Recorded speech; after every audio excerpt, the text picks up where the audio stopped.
મિત્રો યાદ રાખજો, શરીર થાકી શકે છે પરંતુ દિલમાં રહેલી હિંમત એ હંમેશા જવાન જ રહે છે. આજકાલના યુવાનોને લાગે છે કે ઉંમર એક નંબર છે, પરંતુ શું તમે કલ્પના કરી શકો ખરા કે 80 વર્ષની ઉંમરે એક વૃદ્ધ યુદ્ધમાં લડવા જાય છે? હા, એક એવો યોદ્ધા હતો જે માત્ર લડ્યો જ નહીં પરંતુ તેને ઇતિહાસ રચ્યો. આજે જે મહાન યોદ્ધાની હું વાત કરવાનો છું તેમનું નામ છે પૂજનીય કુંવરસિંહ.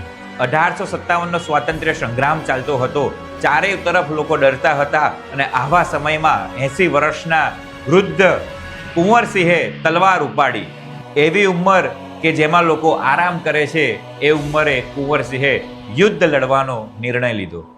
બ્રિટિશ સરકારે તેમને ઘેરવાનો પ્રયત્ન પણ કર્યો, પરંતુ તેમની રણનીતિ અને યુદ્ધ નીતિ એ અદ્ભુત હતી. યુદ્ધના સમયે એક સમય એવો આવ્યો કે તેમને ગંગા નદી પાર કરવાની હતી અને ગંગા નદી પાર કરતા કરતા તેમના એક હાથે ગોળી વાગી.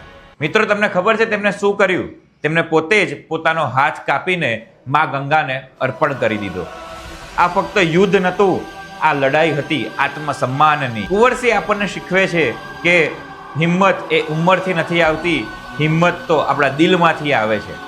આજકાલના લોકો એ બહાના કાઢતા હોય છે કે અમારી પાસે સમય નથી, અમારી પાસે મોટિવેશન નથી, પરંતુ એક 80 વર્ષના વૃદ્ધ બ્રિટિશ સામ્રાજ્ય સામે ઊભા રહી શકે તો ખાલી વિચાર કરો કે આપણે શું નથી કરી શકતા. મિત્રો યાદ રાખજો, શરીર થાકી શકે છે પરંતુ દિલમાં રહેલી હિંમત એ હંમેશા જવાન જ રહે છે. એટલે આજના જમાનામાં કુંવરસિંહ એ ફક્ત નામ નહીં પરંતુ હિંમતની જીવતી જાગતી મિસાલ છે.